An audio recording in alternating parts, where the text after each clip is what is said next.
A new age has begun.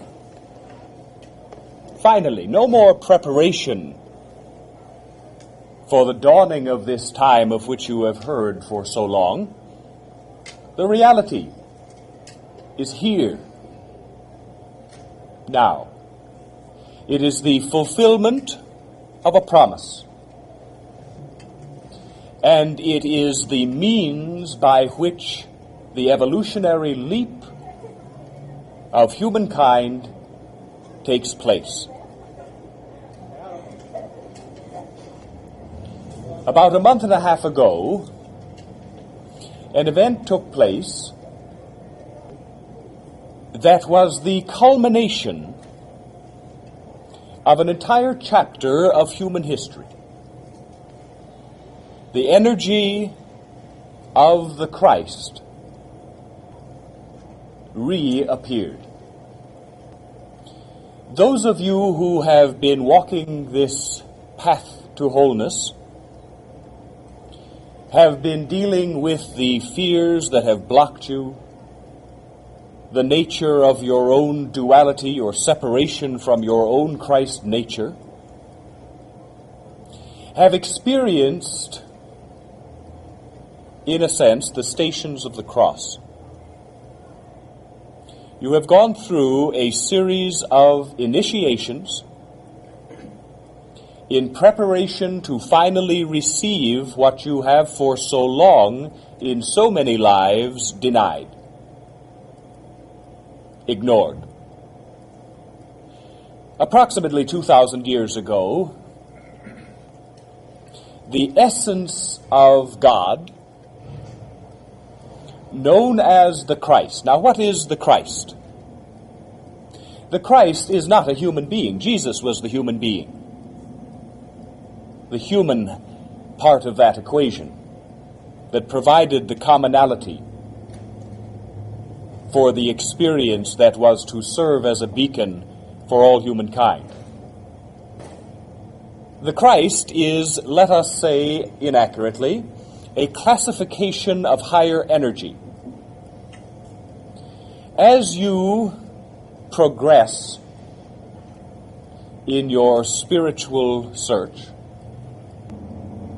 you must remember that your center, your being, the true you, is not sitting here tonight. That is an extension, carefully planned, carefully designed, carefully motivated for a specific purpose, to deal with a specific set of fear issues in order finally to continue and finally complete the refining of the spirit until human incarnation is no longer a part of your ongoing experience. This aspect of your life is but one of many, many, many, since what we call past lives are not past lives, but simultaneous lives, all emanating from your central consciousness in the realm beyond this. That central consciousness is not divided, is not dual, is not half hidden in darkness. It is aware, fully aware. Now, without going into the entire cosmology of the wider reality, we will say only this, that there are something like and yet deeply unlike fraternities, sororities, special interest groups, unions, groupings of like-minded spiritual entities, not in fleshly form, but pure spirit, pure energy. When you are dealing with a concept like eternity, it's very difficult for you in your limited consciousness and so far and so deeply focused on 70 to imagine time without end, time without time. But nonetheless, it does exist. And so the eternal journey toward oneness is eternal. Does it mean you never reach your goal? No. It means that your goal continually expands. World without end.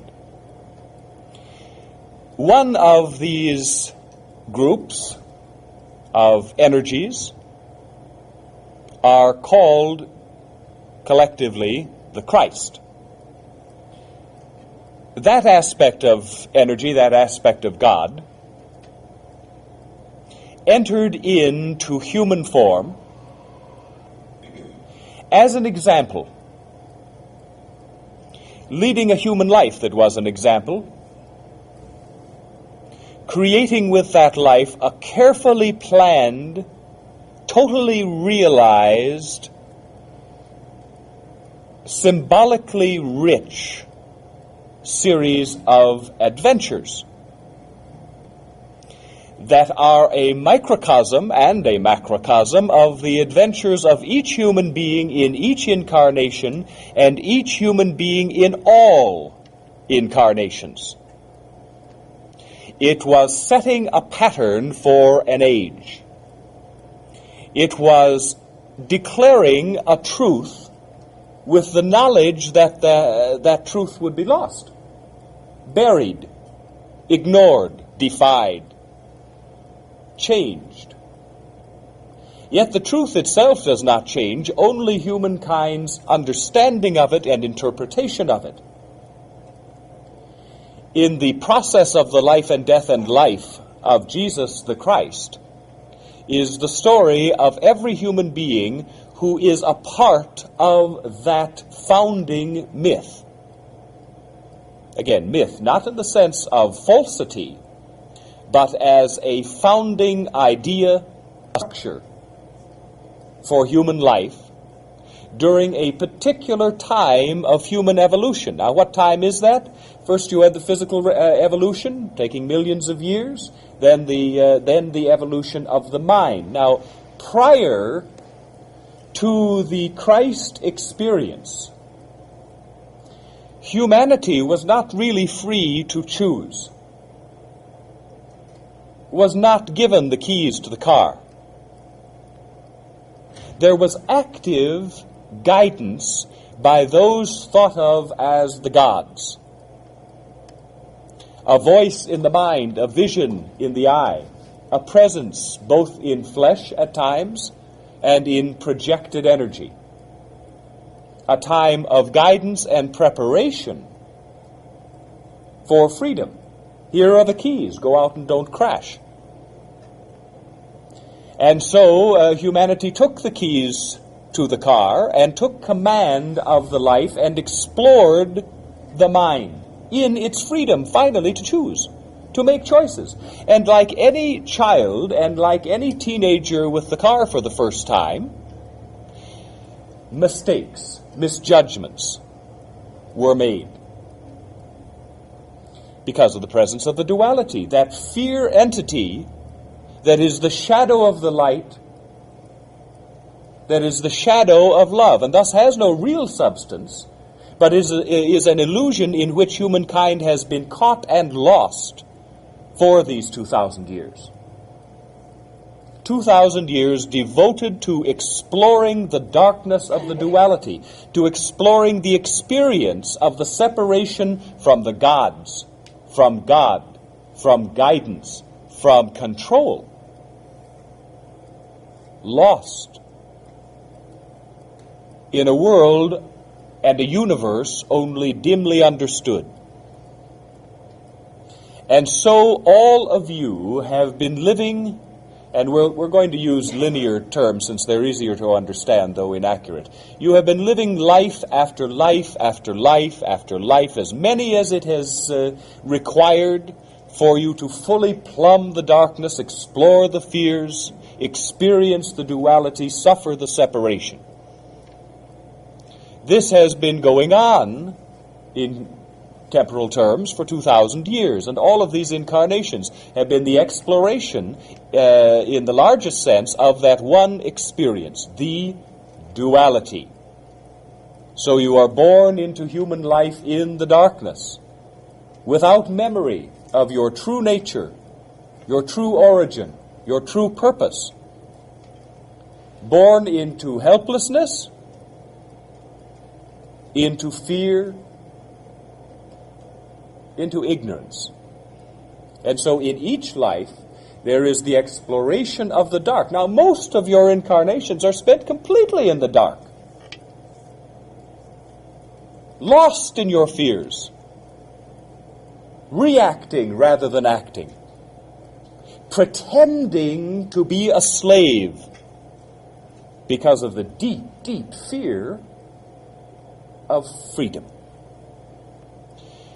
This time of exploration, this particular school of growth has come to an end. For each of you, this is the last incarnation that you will spend in the Christian era, in the experience of the duality. You are the graduating class. Not just you, but you and you all over the world.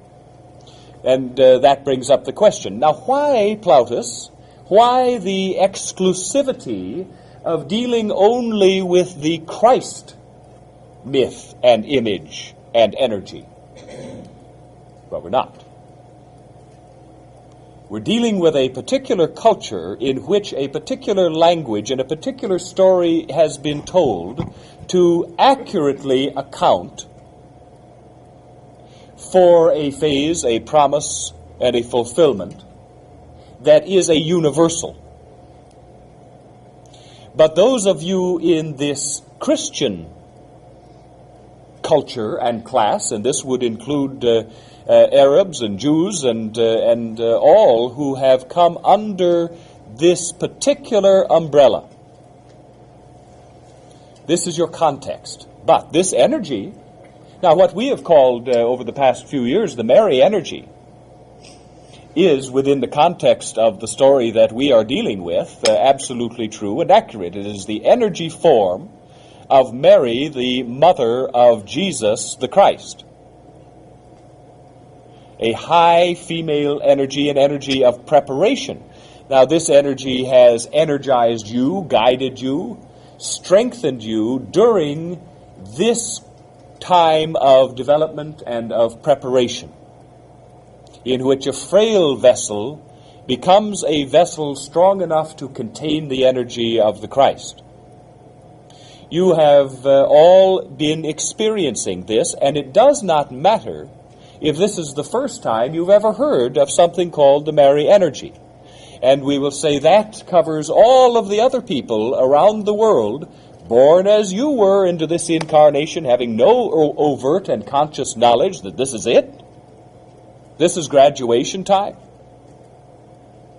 But who nonetheless, under the guidance of their higher self, that side of the duality that is connected to the wider reality, that does know why you're here and who you are and what's going on. So there is that inner guidance for those who have come here with the unacknowledged knowledge that this is the time for to come into the wholeness. So, throughout the earth this is happening. The effect of the Christ energy is not limited to Christians. In fact, there are many, many Christians who are not going to be using it for what it was intended. Which brings us to the next point. The Christ energy is received by all. Call it whatever you will. It is an energy that has entered into this energy form of earth and of humanity and of all life. It knows no barriers. Now, it has a different effect, however. A slightly different effect with each individual that it enters, because it's combining with your present energy. And that's a shorthand way of saying it's combining with everything that you are. Combining with all the reasons and the purposes for your life, with all of your heritage, with all of your issues, with all of your talents, with all of these facets of your personal energy, and so it's going to be different individual to individual. For those of you who are among this graduating class that is also the founding class of this newborn age, The effect of the Christ energy is manyfold, and we'll get into the details in a few minutes. But it is a positive effect of opening to joy, though it may not always be particularly initially experienced as positive and or as joyful. It is a powerful, needless to say, powerful energy. Anything that it enters, it transmutes, changes, alters. We have said that the Christ energy comes like a thief in the night, silently. It comes bit by bit, increment by increment. And so what has begun has been a few drops.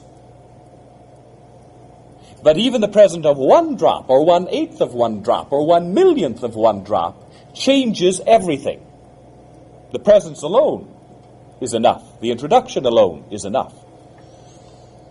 Gradually, as you are energized, as you are guided, as you are prepared, as you are realigned, you receive more and more. You accept it as quickly as you can, and you go on with that process. Now, those who are not here for the purpose in this particular reality of leaving this theater of human incarnation in terms of the duality are going to experience the Christ energy far differently. The first action of the presence of this powerful energy is disruptive, powerfully disruptive. In the lives of all of you, and in the lives of all who receive it. Now, disruption is felt, is experienced in many, many ways.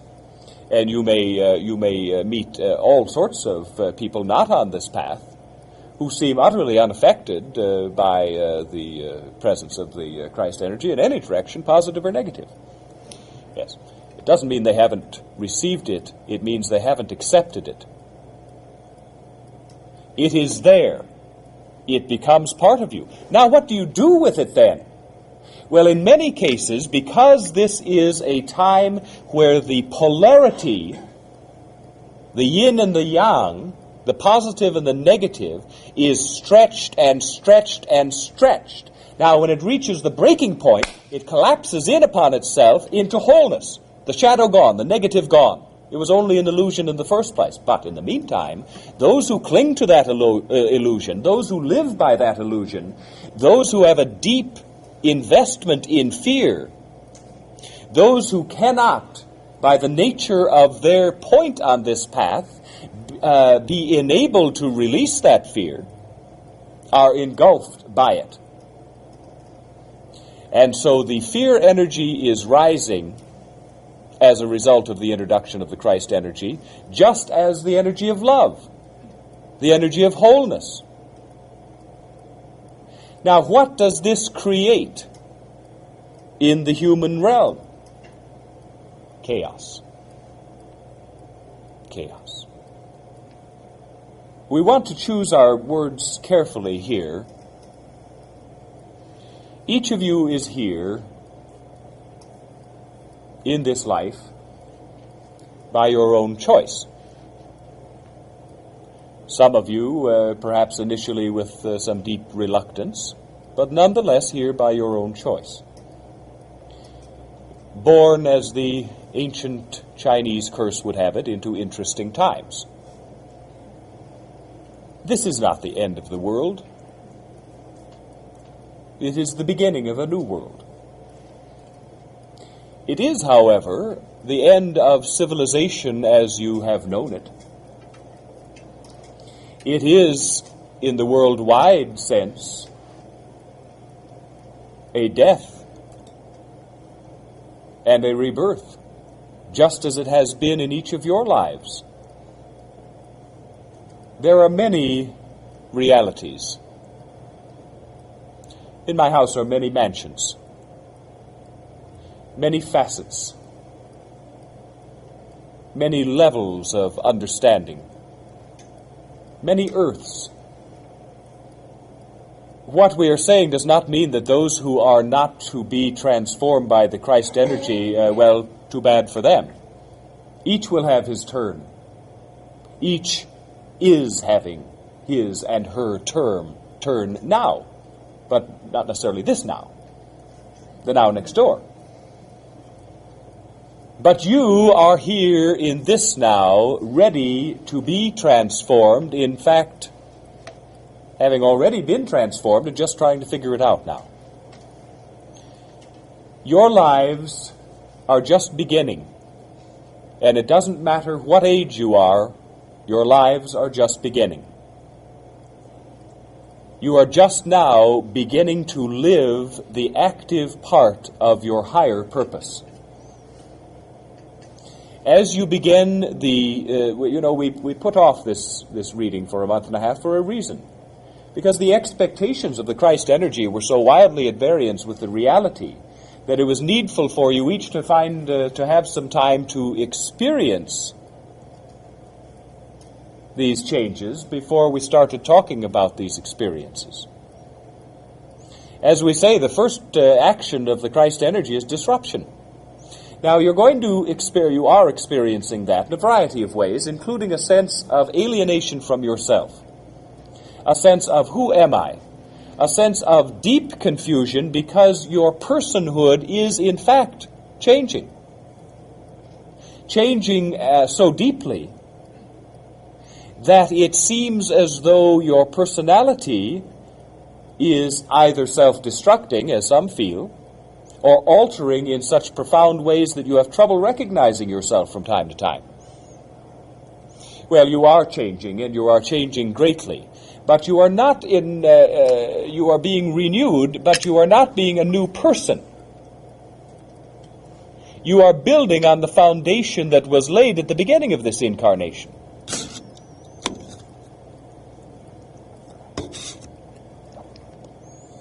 All things are being made new in you. But the confusing thing is that you look inside and you say, who am I becoming? And you look inside and you say, oh, well, I'm still me. And you look inside and you say, but why am I still me? Why am I still conscious of these fears? Why am I still frightened? Why am I not enlightened? Well, you are. Oh, great. What good is it if I can't feel it and see it and experience it? Well, you are. It's just not what you expected. You expected to feel wonderful, full of joy, Christ-like. Well, that'll come. You're not here just for the weekend. This is a process, not an event. And while you may point the finger at April the 12th and say, well, that's when it started. Okay, that's the event. The rest of it is the process. And you will continue to unveil yourself to yourself as your life continues. The difference is there are no real barriers anymore. Anything that's left of your fear issues are ghosts. You may have knee-jerk reactions to things for a time. But it's only because you can't see clearly, not because you're blind. You are coming into your wholeness. Now, the rest of your life is going to be completing the job.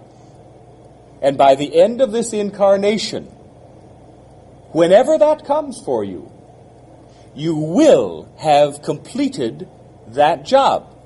The duality will end. You will be one. And from now on, all of your incarnations that you experience will have to do with a new mission in a new age. Now, there are many aspects to the experiences of the Christ energy.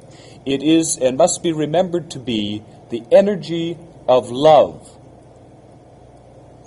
And it is going to affect you as love. How is that going to be experienced? You are going to find yourself, in some cases, surprisingly and suddenly, able to forgive. Now, forgiveness is the highest form of love. It is part of the lesson that the Christ planted in this earth and in each human heart 2,000 years ago. It is, moreover, the acceptance of forgiveness, which is even more difficult. It is so much easier, however difficult, to forgive someone else than to accept the forgiveness for yourself. This, too, is now in your power. No longer to be driven by that sense of guilt, of sin, of imbalance, however you want to look at it or define it. It is something that has always been with you because it has always been with humanity in this experience of the duality. Its seeds were planted long, long ago, long before the age of humans on earth. In Atlantis, which you know now as Venus. Before that, on Mars. Earth is not the birthplace of the human being. There have been physical alterations in humanity during his Earth experience, but this is not the birthplace. We have said it at some length at another time that the story of Atlantis, the true Atlantis, the original Atlantis on the planet now called Venus, the Earth Atlantis was a much later, what you would call perhaps a remnant of the culture and of the understanding and the gift of Atlantis. You see, the Atlanteans went through 2 of 3 stages and failed to make the leap into the 3rd. Well, you stand now at that same brink. The nature of the test is different because Earth is different and you are different in these series of incarnations. But basically you stand at the same brink of opening the heart to love, of uniting yourself, body, mind, and spirit into wholeness. Wholeness is going to be the new experience. Never before in the long line of human experiments and experiences, culminating now on this planet, never before has that leap been satisfactorily made. This is a first. To be able to go through that process that each one of you is going through in this lifetime, of opening the channel of energy from heart to mind, from spirit to mind, uniting that with your fleshly form, becoming finally the triune human being. Finally, that symbol of understanding being translated into reality. Look into the message of Jesus the Christ. And behind the shadows and the cobwebs and the misdirections and the political changes that have been made shines the bright light of the truth that was planted so long ago. You have gone through lifetime after lifetime of darkness and travail. Each time picking yourself up and dusting yourself off and starting again. Now finally comes the reward for all your hard work, for all of your faith, for all of your struggle. The ending of the duality, the creation of the final step of human development. So there's a chapter stretching ahead of you in this new age in which humanity and you as individual spirits experience the challenges that lead outward and inward to fully realize your God nature. Here we're dealing with the Christ nature, aspect of God. So here you are. ready to move forward, and not having any idea what direction to take. This has been the purpose of the preparation. We've spoken on and on about learning to trust your intuition, that is the voice of higher self. Well, you're doing it. Not always, not 100%, but it's like one drop of Christ energy changes everything. Well, one experience of acting on your spiritual intuition changes everything for you too. And so you slip up now and again. Don't worry about that. You're on your way. So you act out of your intuition. That's the Spirit's voice. The intuition does not bypass your ego self. You haven't kicked that out of your life. You've brought it into full partnership with the Spirit, strengthening both, bringing the balance that was originally intended in the master design of the human being. Homo sapiens no longer. Not concerned just with thinking, just with the ego. Triune human being. The symbol of Jesus the Christ that has been passed on through generation after generation has been the cross. Depending on your particular affiliation, either the cross with the body of Jesus on it, or the cross represented after the ascension. But nevertheless, a symbol of death.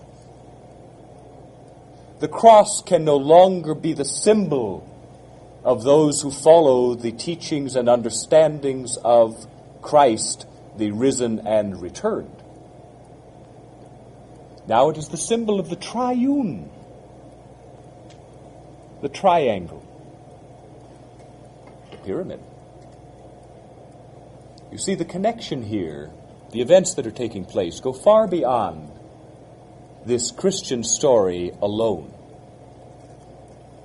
Now each of you, as eternal spirits, are drawing into yourselves, consciously and higher consciously, the various threads that form the grand design. You are dealing in the most immediate sense with Christ energy and that part of the story of the ending of the duality and so forth.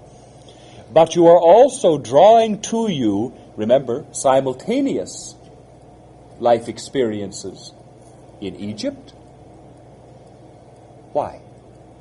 Because the Egyptians, more than anyone else, were the guardians and the caretakers and the keepers of the flame of the knowledge of the Atlanteans whose story you are here to complete.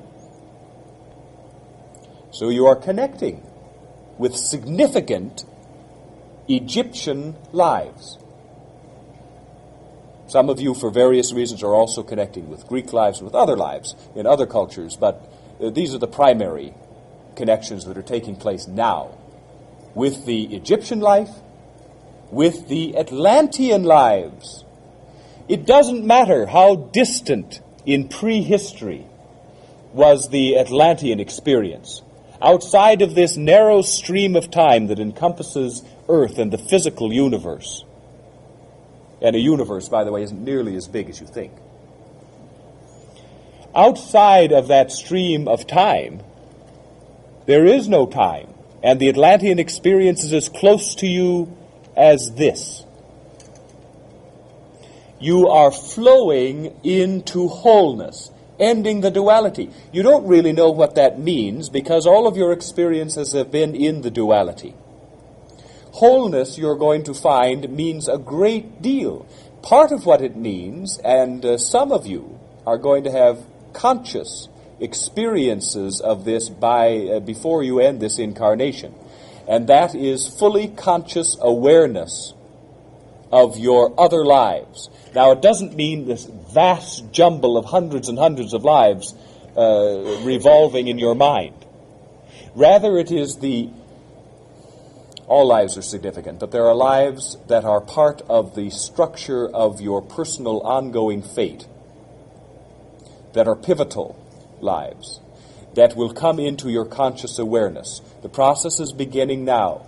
Many of you in your dreams or in your meditations or in readings have been consciously linked to other life experiences, many of them Egyptian, also Atlantean. This is the fulfillment of the Atlantean promise, as it is the fulfillment of the Christ promise. There are boxes within boxes, within boxes, within boxes, within boxes. In my house are many, many mansions. That consciousness of your other lives is not a sideshow. It is central to the expansion of your consciousness. It is easy to understand that when you stop living in illusion, with so much of your awareness given over to acting and reacting out of fear, when that is passing from you and will completely pass from you, you have reached a wholeness, and your consciousness is so expanded, as it is greatly expanding now, that you see things differently than you did before. You see things differently than other human beings who are not a part of this step in this life. You see a broader perspective. You are not so inclined to anger, to despair, to fear. Why? Because you've suddenly gotten brave and you're gutting it out? No, because you see better. You see not just the dualities, not just the positives and negatives, but how they're connected and why. You're going to find that you are dealing with your relationships, both love relationships, work relationships, friendship relationships, quite differently than you have in the past. Because your empathy has grown. As you grow more truly human, as you grow into oneness, oneness, oneness, oneness, you all are one. Different eyes of the same mind. And as you continue this process of growth, you begin to recognize more clearly that you are indeed one with each other, that you are different aspects of the same God, and that you are exploring this patch of field, and your brother and your sister are exploring this and this, but it's all one field and you're all one being. And as that awareness grows in you, how deeply it affects your relationships with everyone from the drugstore clerk to your lover, to your parent, to your child, to your friend. You know them as you have never known them. You care as you have never cared. You empathize, you feel their feelings, because you have expanded so, and because the talents of the Spirit, so long in eclipse, in self-imposed isolation and exile, are now coming into the fore. Well, we've said this before. The physical body has its set of talents. Some can run fast, some can jump far, some are good, have a good sense of rhythm, are very strong, what have you. Physical abilities. The mind, the ego self, has its own set of abilities. One's a fine painter, another is a musician, another is a great and sensitive cook. Well, the spirit self has its own array of talents and abilities that you have called psychic abilities, extrasensory perceptions that aren't extra at all. And they belong to each of you. Soon, Plautus will be out of a job. Paul will have to work for a living. Because you all are complete within yourselves. Now, just as in the physical body, one person can run fast and the other can't run fast but can lift heavy weights, well, so it is you will focus upon certain aspects of these psychic spiritual gifts. And you will grow in your awareness of what these gifts are, of which we'll speak more later. But they will change and are changing your relationship with everything else in the world. And the sense of comradeship, of fellowship, will grow and grow among all of you who are fellow pilgrims on this path. For you are all experiencing the same light of love. And your hearts literally go out to one another and take each other in. This is a glorious and joyful experience of the growing sense of oneness. It is also absolutely vital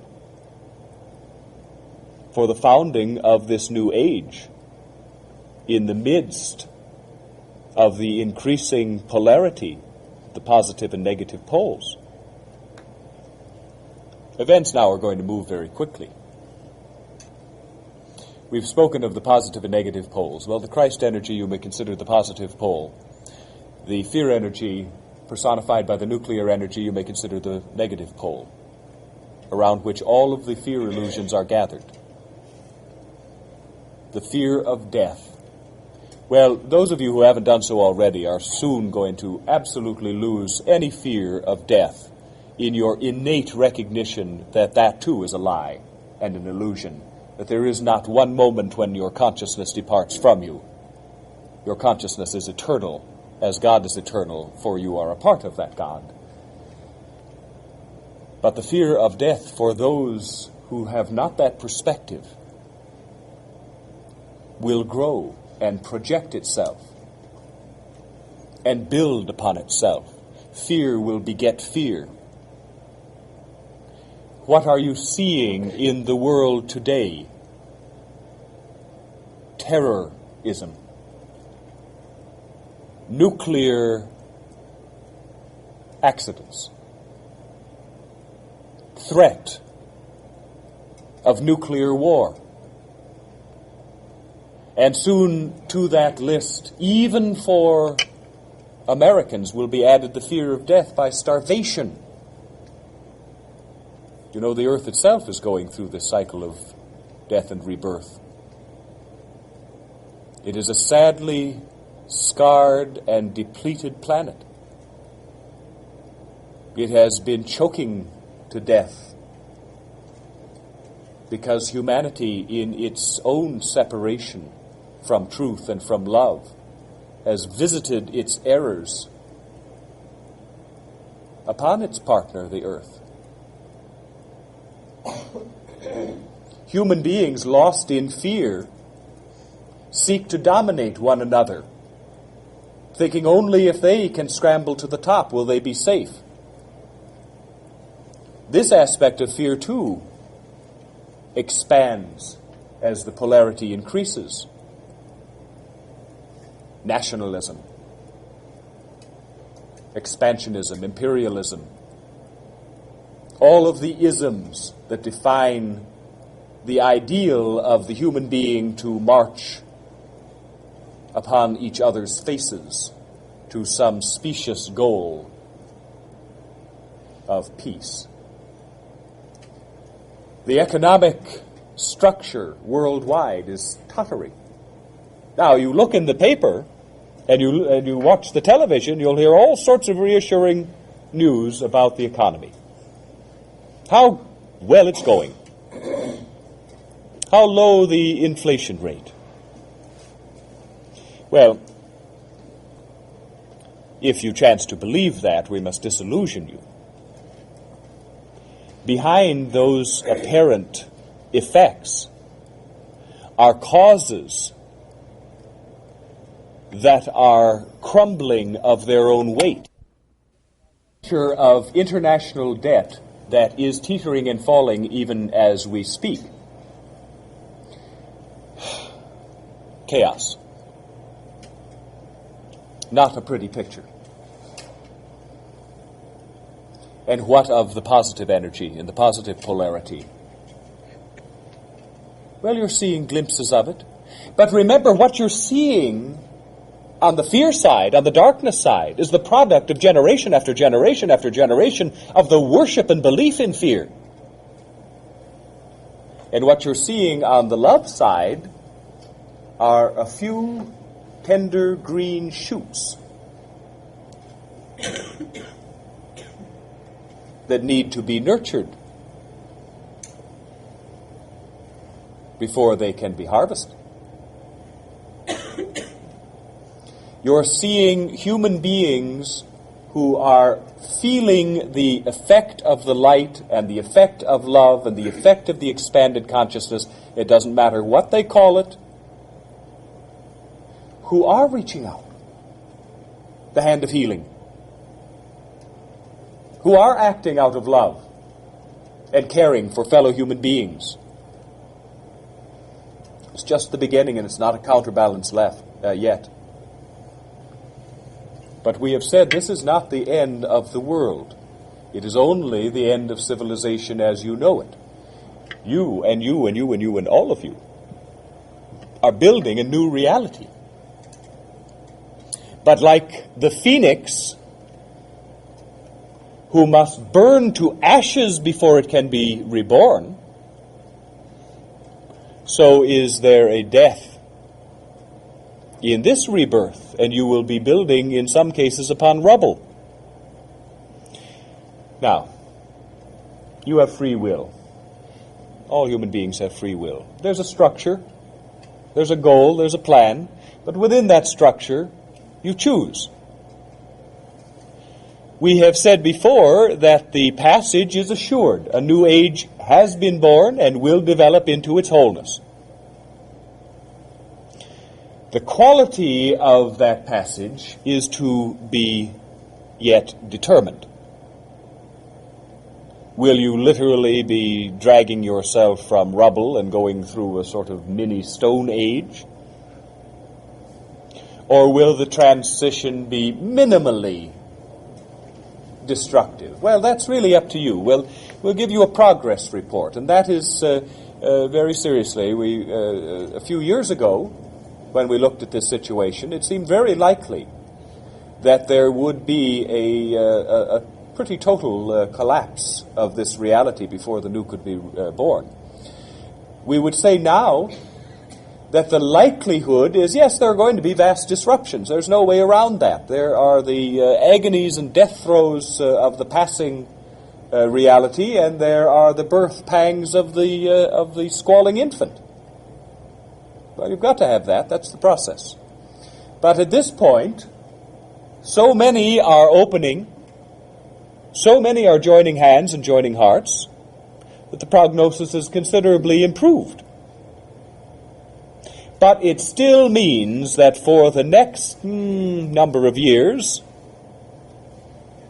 certainly over the next 15 to 20 years, you are going to be going through tremendous changes. Now, what is your work in this time?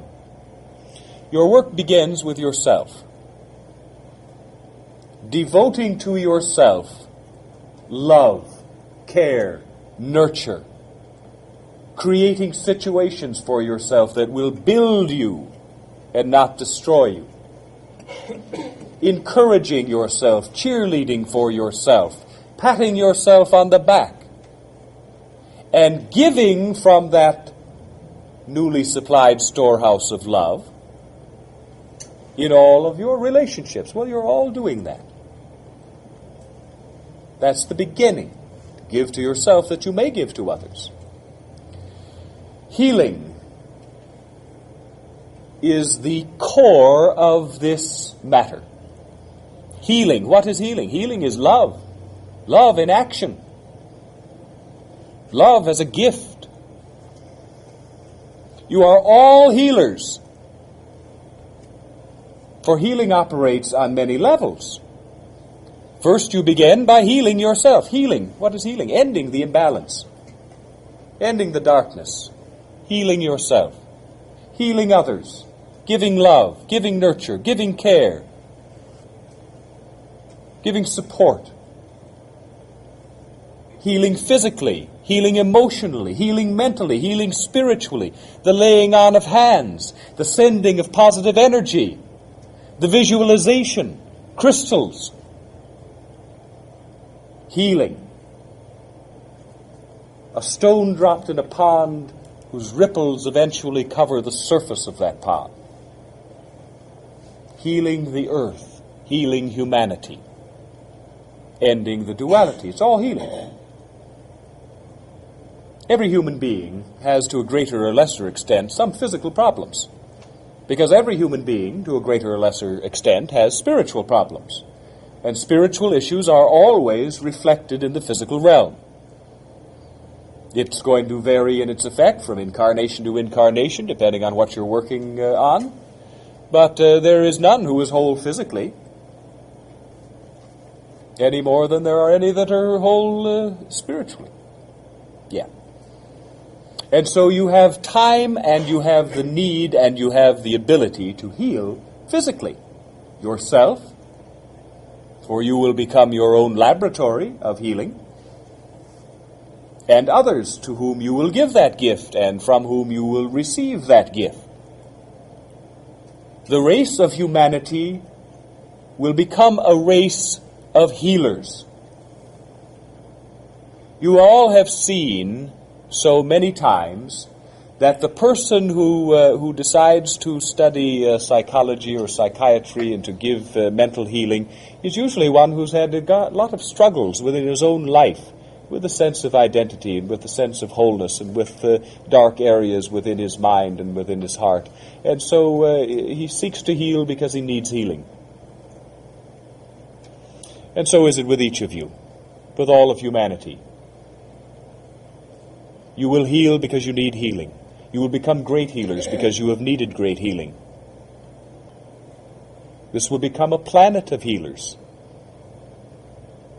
And you are beginning that now. Now, there are many forms of spiritual-based healing that is effective in the physical realm also.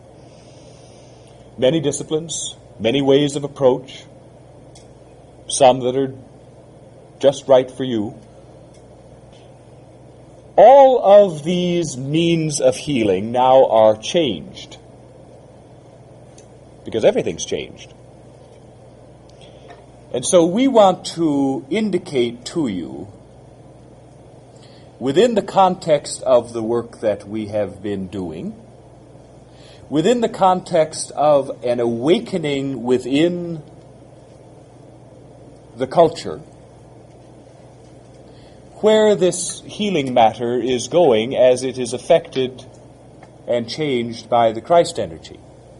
Well, first and foremost, now, we've been teaching something that we've called Mary healing, using the energy of Mary in which everyone receives. We don't give it to anyone any more than we give the Christ energy, but we've taught some people how to channel it, how to use it, how to best apply it, what's it for, and various other matters connected with that energy. The Christ energy, in a sense, has built upon the work of the Mary energy in the creation of strength within you so that you can take the Christ energy and go on and develop it and use it. But it is also a new energy with new effects, new uses.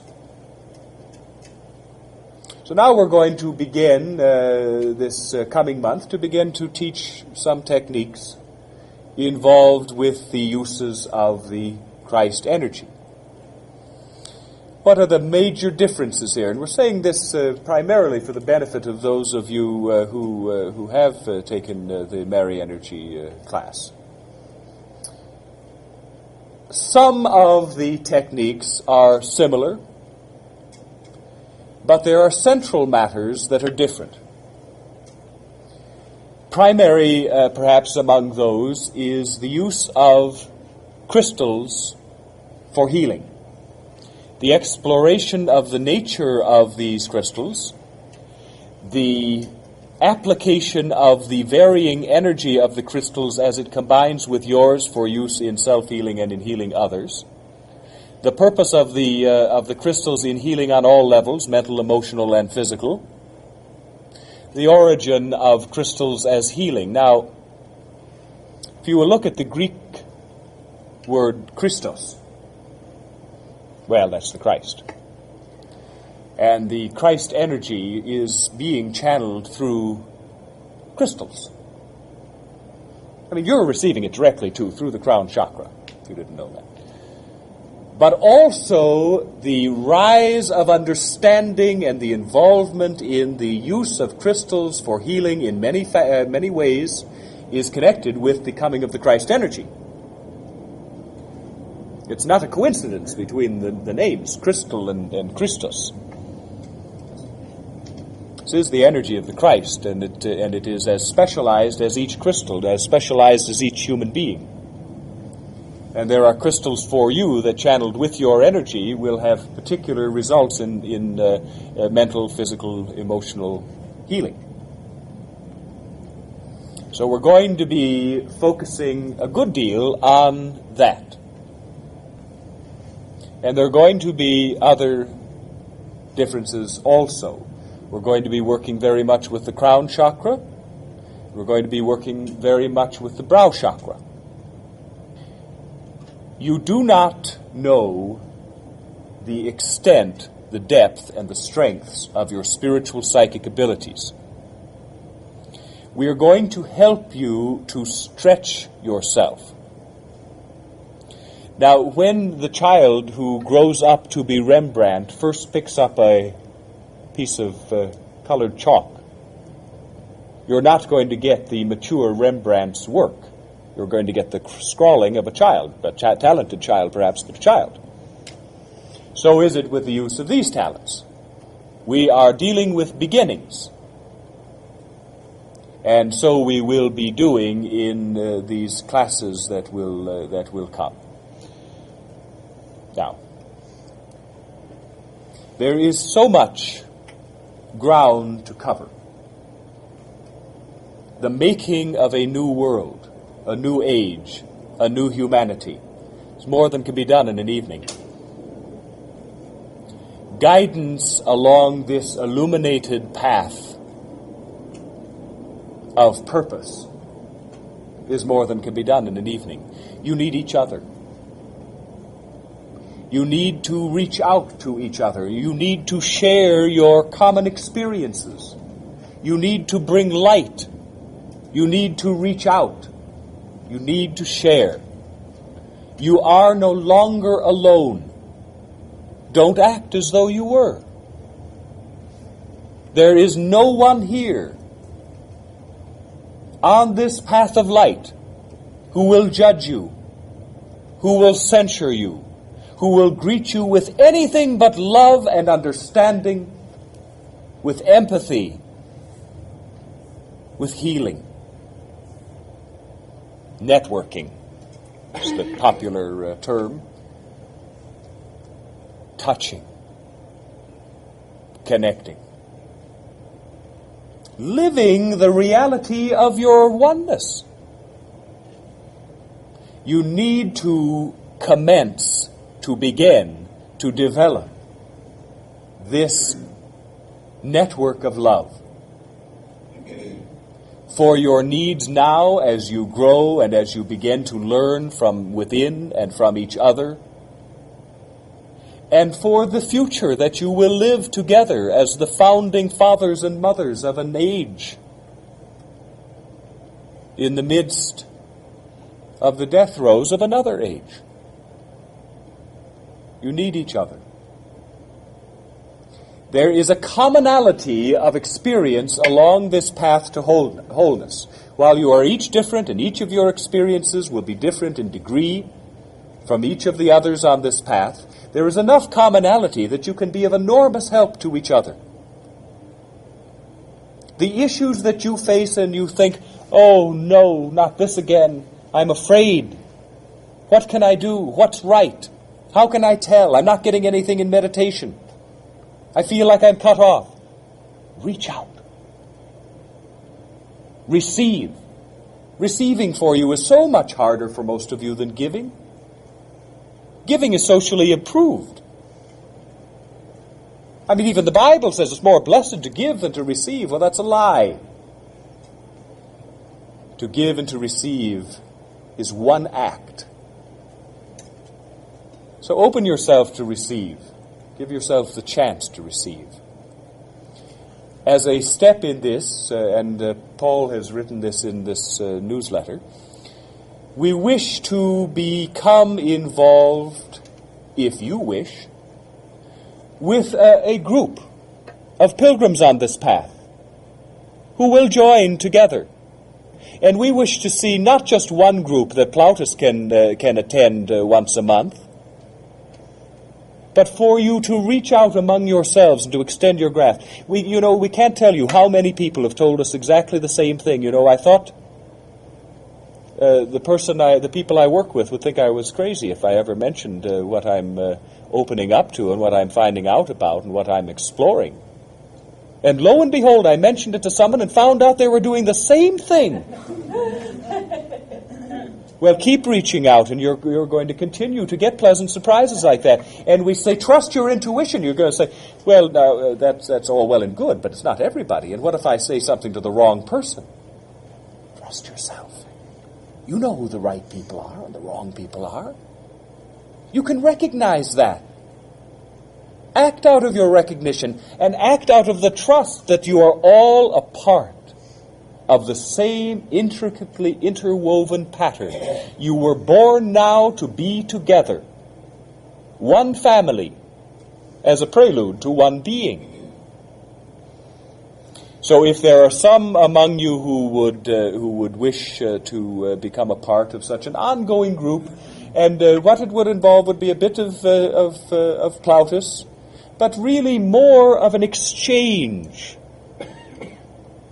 opening up your experiences and helping consciously and overtly to guide each other and to accept guidance from each other. Well, you can talk to Paul about that, but we say whether you do it with Plautus or whether you do it with someone else, do it with each other and build toward an age that is yours to construct according to your enlightened and inspired design.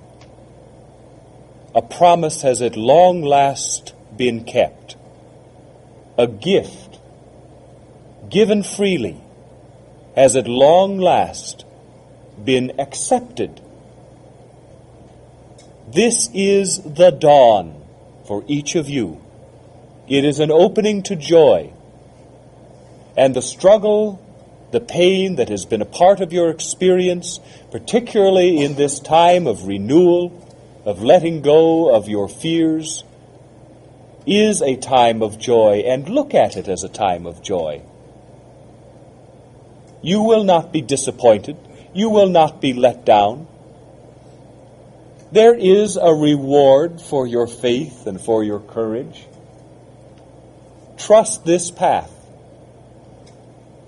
So we will now pause for a break, and then we'll return and answer whatever questions you may have on these subjects. Yes, are we... All set. Okay. Where will the people who kind of consumed by the fear energy... well, this age, this time, this generation is a transitional generation. It as a generation, has both the ending and the beginning within it. And that means within human beings, individual human beings, as they are humanity. And so the process of life will continue, and there will be death, and there will be birth, but you see, there is a change over, the changing of the guard. And as these individuals who are so attached to the fear that they can't let go, continue through this process, well, many of them will die by the hand of fear, whatever that fear is connected to starvation and so forth. Now, we have to say that the higher consciousness, those individuals who have reached this point of preparation, are not, while this process goes on throughout the world, are not evenly distributed throughout the world. Because there are so many, for example, who are dealing in very basic issues of survival, who have chosen to be born into extreme privation, into situations of great loss of freedom on many levels. So many who are a part of this transition, for example, are here in this country. So as the hand of fate rights and this process of this chaotic process of the change takes place, there will be a passing away of the old as the new is born. And we would say to you that all of the children that are being born to you, and many, a vast majority of the children that are being born whose fate it is to survive into adulthood, are of the new age. And we will say this, that those who are passing on are moving into another reality. There is a fork, a multidimensional fork in the road. And so the continuity of Earth continues, but in a many-faceted view. There will be the illusion of continuity for those captured by the fear. They're not going to see what's going on. You have said this many times, that this change is not going to be visible to those who cannot see. Those who are lost in fear, who are not a part of this transition into triunity, are not even going to see its existence. Well, they'll see a bunch of crackpots, but they're just a bunch of crackpots after all. We are entering into the fire of human change and earthly change, with many more of the Earth's population captured in fear. Well, the Earth's population is going to take a nosedive over the next 15 years or so. And that process is going to continue. So we would say by the end of this generation, and we're judging a length of a generation rather loosely, this process will have been by and large complete. And so those of you who are the youngest on this path in chronology, in this incarnation, will encompass the transitional stage by and large. Yes. Yes. Will those souls then be on another planet? No. No, it's so difficult to satisfactorily explain this concept of multiplicity of realities. It is Earth. It is exactly as you see around you. But it is a different stage of development. When this incarnation is over, let us say, the incarnations that follow for those who are, and again, we're already lost because we're talking temporarily. And that's the key, you see. The consciousness is not caught in time. The reason for your question comes because of the linearity of the human mind caught in time. The continuity that you see is a straight line continuity. The continuity that we see is a simultaneous continuity that takes in all realities. This time that you are living in is not stretching from horizon to horizon. It is, in a sense, a point in time. That point will be reached by all spirits, by all souls. What you see is an illusion. This world that you live in is, at bottom, an illusion. But you will judge that statement by your knowledge of what illusion is. It's not an illusion the way fear is an illusion. It is an illusion in that it is a construct. And as a construct, it exists for whoever needs it whenever they need it. No one is lost. No one fails. And in the wider sense, there is not even a delay. It's really difficult to make this trans-temporal concept clear, but we assure you that all are one, not just some. Plautus, then, not to ramble on about it, but are you saying then that, let's say if we're looking at specific individuals that seem to be still, quote-unquote, in the darkness and not acknowledging this, that somewhere in another reality, simultaneously, in another Yes, life form, they are yes, it's a way of understanding. It's not accurate really, but it's as though a different fork was taken, different choices were made.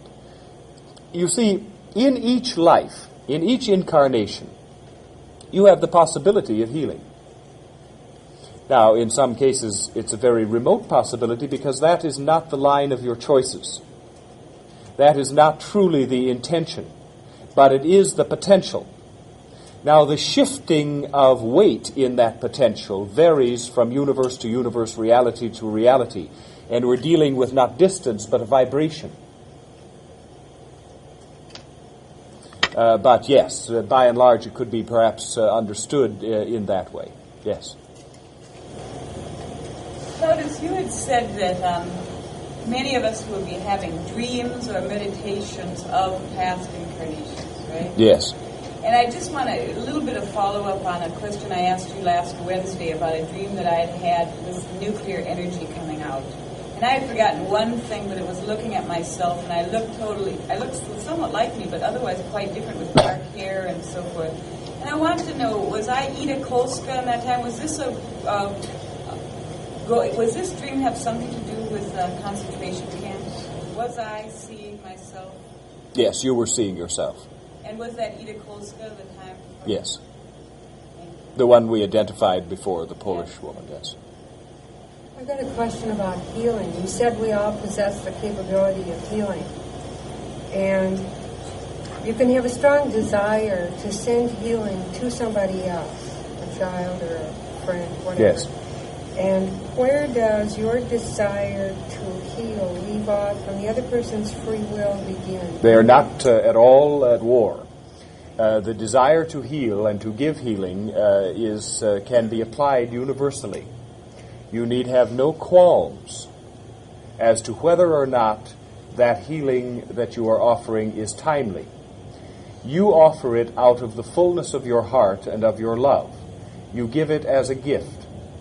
The higher consciousness of the person who is the intended recipient makes the judgment as to whether it is timely for that healing to be received in whole or in part. Your gift is not dependent upon its reception. So you need have no concern about should I or shouldn't I, is it right, am I interfering? Absolutely not. If the healing is not to be accepted for whatever reason, it will bounce off or pass through and will have no effect. Yes. Plautus, I have a question about responsibilities that go along with Christ energy, and specifically related to the aspect of compassion and the use of compassion in dealing with others. Yes. And I find in my dealings with people with people in relationships with whom I influence daily events, okay? Yes. That when I act in a real sort of self-interested way, not in the healthy way, but in the more selfish way, when I'm really just thinking about, number one, when I'm, feeling economically insecure and I want to act in my own economic interest and just to heck with anybody else around me. So I'm not, practicing compassion, or I'm not trying really either. I mean, I'm caught up in my own fear, okay? Yes. And so then but at the same time, I do feel that I have a responsibility with the power that comes with... Yes, there's nothing that needs to be forced here.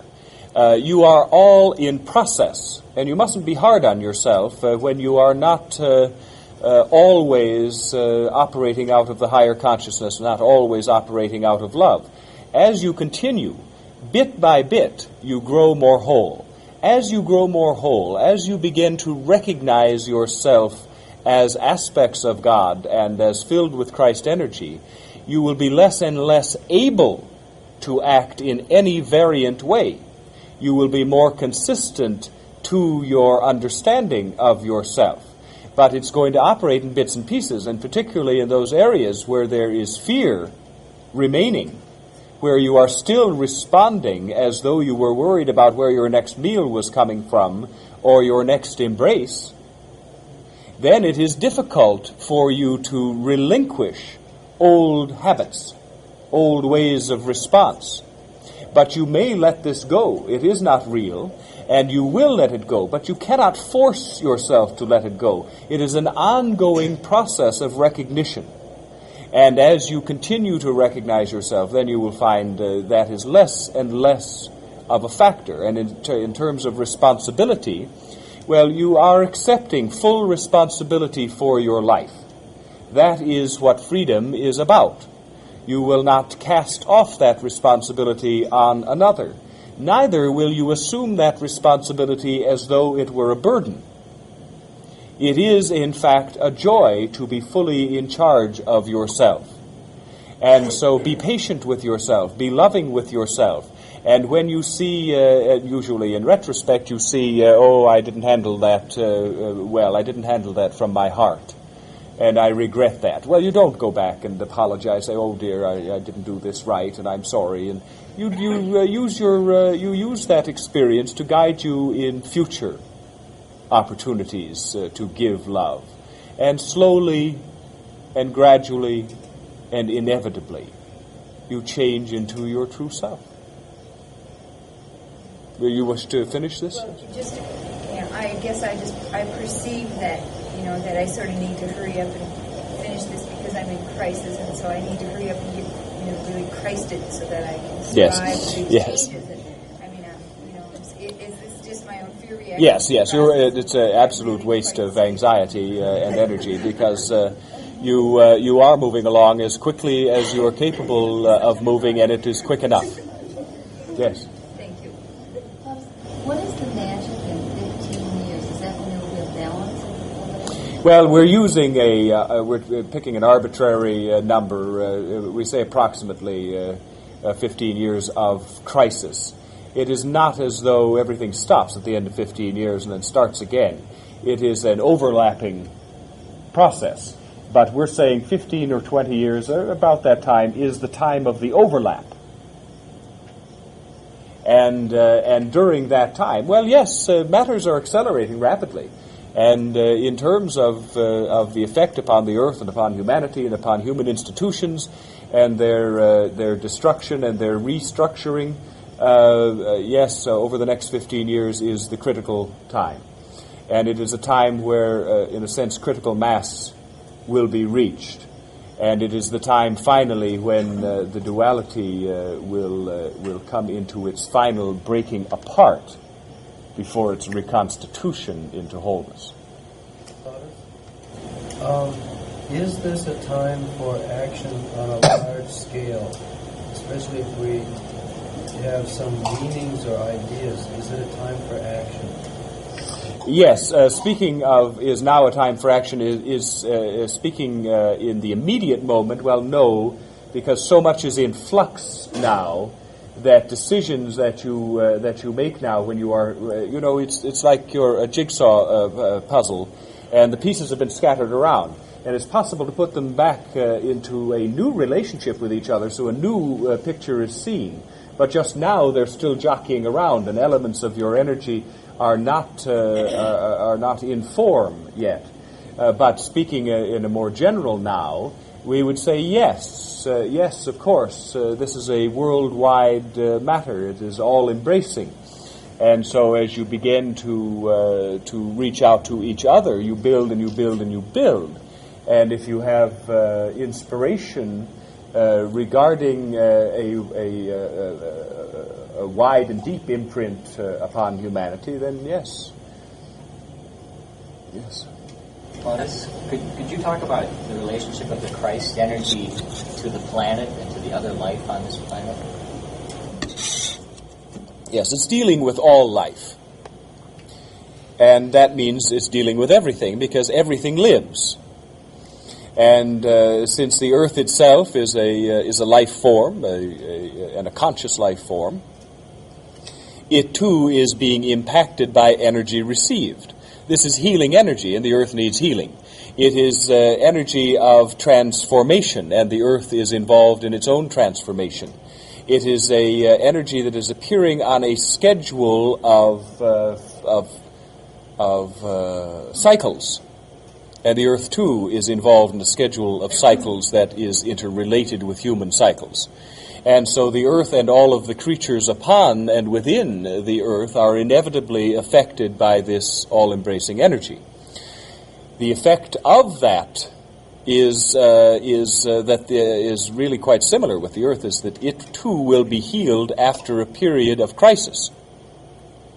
And you will see in the continuing Earth changes also this process being undertaken, where there are increasing evidences of the disruption of Earth in terms of volcanoes and earthquakes and tornadoes and changeable weather and drought and floods and the whole gamut of Earth emotions. And so we are asked frequently about the Earth's shifting its axis. Well, this is not a sudden event that takes place. It is a gradual event, as gradual in the Earth's process as your own internal events are in your own process. And so that, too, is an accompaniment to the changes that are taking place throughout the Earth system. Yes? How long will the Christ energy be with us, and what comes after the Christ energy? The Christ energy is the energy of the completion of the human being. And so while there are human incarnations in your future, what you think of as your future, the Christ energy will be a part of it and of you. Is the Mary energy still being received? Yes, the Mary energy was the precursor. It was the mother of, that is, it prepared the ground, it gave birth, in a sense, to the Christ energy. And it is always a part of that energy, as the mother and the child are always a part of each other. However much the child may outstrip the mother in power and in influence and so forth, always that characteristic is there. We are searching in this earth and in the human experience for balance in all things. And the great inequity of balance that you have seen in sexuality over this period of Earth history is also to be corrected. The idea that difference between sexes implies inequality will die of its own absurdity. And so this is a reflection, too, of the Mary energy and of the Christ energy, of the balance of the male and of the female energies into wholeness, which does not negate or lessen or magnify either, but enhance each. I was reading some crystals, and I was wondering how I should best use them for myself. Do you use them for healing the body or vibration? Yes, well, each crystal is a specialized instrument, and specialized in its energy, in its inherent energy, and in the energy that it channels. It channels your own energy, as well as bearing its own intrinsic load. And so some crystals are adapted for spiritual healing of various kinds, some for mental, emotional healing, some for physical healing. Again, this is a test and a demonstration of you as healer, of you as your own best source of information and understanding, your own inner guidance, your own inner awareness, your own higher self is a part of your consciousness. And as you take the crystal in your hand and allow its energy to flow into you, there is a recognition of its purpose if you allow that recognition to flow through you. And this is a matter of training yourself to act on that first impulse. Human training heretofore has been to cancel out first impulses by cranking up the ego mind self to second guess and say, well, that's all very well, but it can't work because of this and this and this and this, and it's not true, and besides, what judge am I? I don't know anything about this anyway. And so pretty soon that first initial feeling, well, I think this is is all gone. Well, you train yourself to listen to that little voice that says, put this to your third chakra. And in the meantime, there are those more advanced in their attunement to the crystal energy who can give you guidance. Just ask for it. If you're not comfortable yourself, then ask for confirmation, and you'll get it. Yes? Well, what part does faith play in all of this? What part does space play? The rest of the universe, in other words. No, faith. Oh, faith. Faith. What part does faith? It is everything.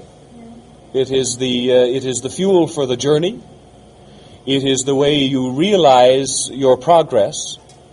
It is the pathway of willingness rather than willpower, which is the pathway of the ego mind. This is at no time will you be asked to say, "I will do this. I will change. I will alter my behavior and my reactions." Well, what a waste of time. It's like a New Year's resolution. Things do not change unless you are truly ready at the spiritual level for changes to be made. And so what you do in your conscious ego mind is to say, "I release this issue. I'm not qualified. I am willing to allow my higher self to make these decisions on behalf of the whole." And so you let the higher self do what it's good at, and you put the ego mind to work at things that it's good at. Well, that's faith. And that's the only way you get through this process. By continuing faith and letting go instead of my great willpower that I find I should have had, I'm wondering what imaging places in the sphere where, is it receiving that imaging is? Is it, in themselves? Could imaging also be, and I think in my case I see it, that I deny myself the right to image a positive something, that I will let instead go by faith that things will happen, that the right path will come. Yes. Yes, it's a very good question. Do you abandon conscious involvement in your opening path? Is faith by its nature, and must it be blind? Must you totally relinquish input into your own process on a conscious level? There are times in your process when the answer is yes, because you are totally unqualified at the conscious level to meaningfully involve yourself in the process. You don't know what you need. You don't know what's good for you, what's right for you, and so you are wasting your own time and blocking yourself by trying to interfere. And there, at that time, it's just say, "Yes, I am willing, I live entirely by faith, open doors for me, and I'll walk through them. But I won't try to create a door to a particular landscape." Well, that's one part of the path. As you continue in your process, it comes time to begin making faith-oriented, faith-fueled decisions. You are coming into harmony with the higher self. The higher self is beginning to have success in informing you as to your true nature, as to your true needs, as to what is good for you. Therefore, it is an act of faith and of trust for you to visualize, to image what you feel, intuit, that you need. Now, you're not always going to be right about that, particularly in the beginning. By and large, you will be. But when you're not, my dear, trust your process and your path. It will not materialize if it is not for you. And you will receive clear evidence of that in a short time. You know, there are many quid pro quos in this path. In return for your willingness and for your faith, you are made binding promises